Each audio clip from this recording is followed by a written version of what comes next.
આજે અહીંયા આજે ઈસીપીએલ જે કેનલ છે, ગંદા પાણીની જે કેનલ કહેવાય, એ જે કેનલ રોડ છે ત્યાં અહીંયા આવ્યા છે. ખાસ કરીને જ્યારે બ્રિજની દુર્ઘટના થઈ, મૃતકોના પરિવારજનો પણ આક્રંદ કરી રહ્યા છે. વાહન વ્યવહાર ખૂબ મોટો આણંદ જિલ્લો અને વડોદરા જિલ્લાઓ વચ્ચે હતો, પરંતુ આકસ્મિક રીતે આ દુર્ઘટના થઈ એના કારણે વાહન વ્યવહાર પણ ખોરવાયો છે. ત્યારે અગાઉ ઘણી વખત વિધાનસભામાં પણ આ બાબતે કહ્યું હતું.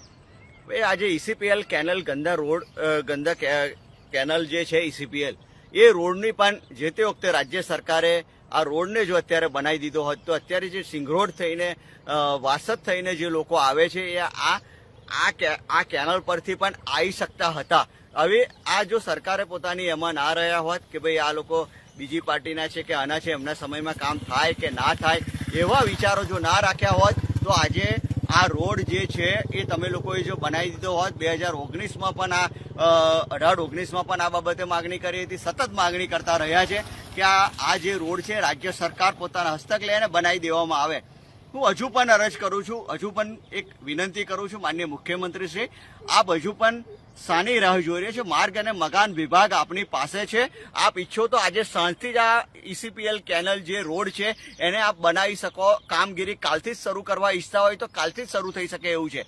આપ જોઈ રહ્યા છે કે ગઈકાલે સાંજે ડભાસા પાસે પણ જેવી રીતે વાહનો આ રોડ પર વધી ગયા છે, આ બ્રિજવાળો રસ્તો બંધ થવાના કારણે, જેથી ડભાસા પાસે પણ એક અકસ્માત થવા પામ્યો છે ને એમાં એક બેન મૃત્યુ થવા પામ્યા છે. તો આવી રીતે જે રીતે ટ્રાફિક વધવાના કારણે પણ આ સમસ્યા ઉત્પન્ન થઈ છે, કેમ કે આખો ડાયવર્ઝન જે મોટો કરવામાં આવ્યો છે, જો આ રોડ હોત સારો હોત, આ રોડ જો બનાવેલો હોત તો અત્યારે આ રોડ સારો એવો પબ્લિકને ટ્રાન્સપોર્ટ માટે ઉપયોગી થઈ શકતો હતો.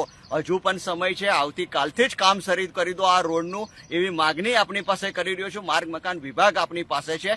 વડોદરા તાલુકો હોય, જંબુસર તાલુકો હોય કે પછી પાદરા તાલુકાના લોકો હોય કે આણંદ જિલ્લાના લોકો હોય, આ કેનલનો ઉપયોગ ખૂબ મોટા પ્રમાણમાં રસ્તા તરીકે કરી રહ્યા છે. હજુ પણ આપને મારી વિનંતી છે કે આવતીકાલથી જ આ રોડનું જો કામ શરૂ કરવામાં આવે તો જે વાહનો આખા ફરીને પાદરા તરફ થઈને આવે છે, હાઈવે તરફ થઈને આવે છે, જેને ઇન્ડસ્ટ્રીમાં જવું છે, એવા વ્હીકલો આ રોડ પર કેનલ રોડ પર વળી જાય અને જેથી કરીને એ હાઈવેનું ટ્રાફિકનું ભારણ ઓછું થાય તો કંઈક ને કંઈક રીતે અકસ્માતો ઘટી શકે. આ પણ એક વૈકલ્પિક વ્યવસ્થા છે. આપ આ વ્યવસ્થા કરી શકો એમ છો. આવતીકાલથી જ આ રોડનું જો કામ શરૂ કરી દેવામાં આવે, રોડ બનાવવામાં આવે, એવી મારી આપના ખાસ કરીને આપણી પાદરા તાલુકાની જનતા વતી, આ વિસ્તારના લોકોની એક લાગણી અને માગણી વતી આપ સમક્ષ એક વિનંતી કરી રહ્યો છું, રજૂઆત કરી રહ્યો છું કે આવતીકાલથી જ અથવા તો આજ સાંજે જ આ રોડનું કામગીરી શરૂ કરી દેવામાં આવે. એ માનનીય મુખ્યમંત્રી શ્રી, ગુજરાત સરકારને, માર્ગ અને મકાનના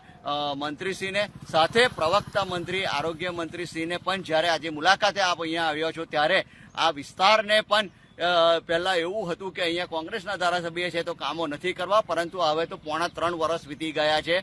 3.5 વર્ષથી તમારા ધારાસભ્ય છે માનનીય મુખ્યમંત્રી શ્રી, 3.5 વર્ષથી તમારા ધારાસભ્ય છે. હવે તો આ જનતાના કામો કરો, હવે તો આ જનતાના કામો કરો. અમારું કામ એક સૂચન કરવાનું છે, એક દિશા બતાવવાનું કામ છે. જ્યારે અમને એવું કહેવામાં આવે છે હાલના સત્તાધીશો દ્વારા કે વિરોધ પક્ષનું તો કામ વિરોધ કરવાનું છે, હું કહેવા માંગીશ કે વિરોધ પક્ષ એ તમને આંગળી ચીધે છે કે આ કામ કરવાનું જરૂરિયાત છે. આની અગાઉ પણ અમે લોકોએ રજૂઆતો કરી હતી, સાચી રજૂઆતો હતી. આમાં કોઈ પ્રકારની વિરોધની વાત નથી, પણ જનતાની હિતની વાત હોય એટલે તમે ગમે તેવી વાત કરશો, પરંતુ જનતાના હિતની વાત અમે કહીને જ રહીશું. ફરી એક વખત કહું છું માનનીય મુખ્યમંત્રી શ્રી, આ રોડનું કામ આજ સાંજથી જ જો શરૂ થાય, આવતીકાલથી જ જો શરૂ થાય તો ઘણું બધું ટ્રાફિક પાદરાવાળા રોડ પરથી ઓછું થાય એવું છે. જેથી કરીને આ રોડનું કામગીરી વહેલી તકે શરૂ કરવામાં આવે, આવતીકાલથી જ શરૂ કરવામાં આવે એવી મારી માનનીય મુખ્યમંત્રીશ્રીને નમ્ર અપીલ અને વિનંતી છે.